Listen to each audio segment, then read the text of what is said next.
It's Nikhil. सिर्फ आपका 1 minute चाहता हूँ, कुछ बातें करनी है जो आपसे, मुझसे, हम सबसे रिलेटेड है। तो आज सुबह ही हमने देखा कि पुलिस के द्वारा सोनम वांगचुक को उठा लिया गया और उनको सफदरजंग हॉस्पिटल में शिफ्ट कर दिया गया है मेडिकल चेकअप और सर्विलांस के लिए।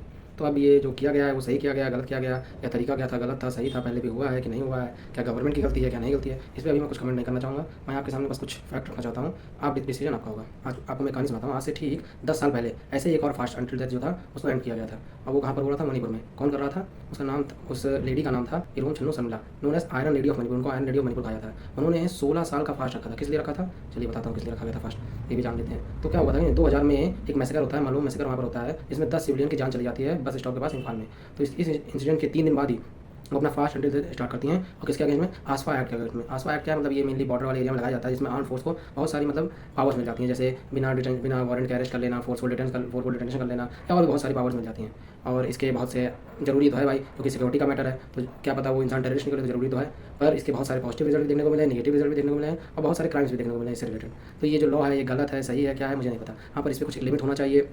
आगे कैसे कंपनसेशन मिलेगा किसी के साथ गलत हुआ, इस पर कुछ होना चाहिए, जिसके लिए कुछ कमेटी बनानी चाहिए और कुछ होना चाहिए, पर ऐसा हुआ नहीं। तो उसके लिए उन्होंने प्रोटेस्ट चालू किया था 16 साल पहले आज से, और वो 2000 में प्रोटेस्ट चालू किया था। वो प्रोटेस्ट चलता गया, बीच में कभी उनको पुलिस के द्वारा डिटेन कर लिया जाता था, उनको फोर्सफुल फीड किया जाता था, उनके नोज से ट्यूब लगा दिया जाता था जिससे उनको फीड किया जाता था।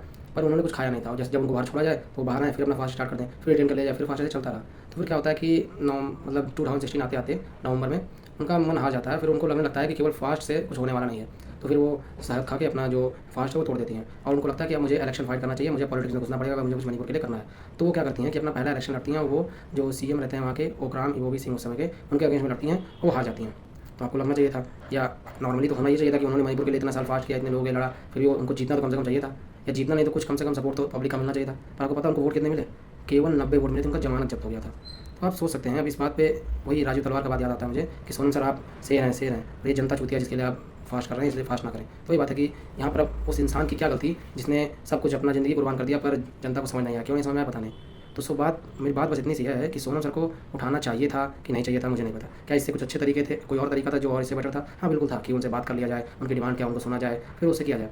हमको उठाया गया तो इससे कम से कम प्रोटेस्ट को एक पहली बार रिकॉग्निशन मिला होगा। पर ये सही तरीका था, नहीं तरीका, इस पर मैं डिबेट करना ही नहीं चाहता। लेकिन सरकार सही थी नहीं सही थी मुझे नहीं पता, क्या केवल बीजेपी ऐसा करती है और कोई नहीं? तो ऐसा नहीं, अभी आपको मैंने एग्जाम्पल बताया, उस समय कांग्रेस की सरकार थी, तो सरकार से दिक्कत नहीं। तो दिक्कत सरकार में है, हाँ है, जरूर है, पर उससे ज़्यादा दिक्कत हम में है। सरकार के खिलाफ प्रोटेस्ट जरूरी है, ये मैं मानता हूँ, पर खुद के खिलाफ जो प्रोटेस्ट है वो भी जरूरी है। खुद के लालच, खुद के जो डर है उसके खिलाफ भी प्रोटेस्ट जरूरी है, वरना सरकारें आती जाती रहेंगी और हम ऐसे ही कॉकरोच की तरह मरते रहेंगे। तो हमें खुद में बदलाव लाना होगा, खुद में देखना होगा, वरना फिर एक ऐसा दिन आएगा जब ना कोई सोनम वांगचुक ना कोई आरोम छन्नू सामने आएंगी, और फिर हम ऐसे ही जीते रह जाएंगे। इसलिए हमें अपनी कमियों को सुधारना होगा, तो देश खुद ब खुद सुधर जाएगा। जय हिंद।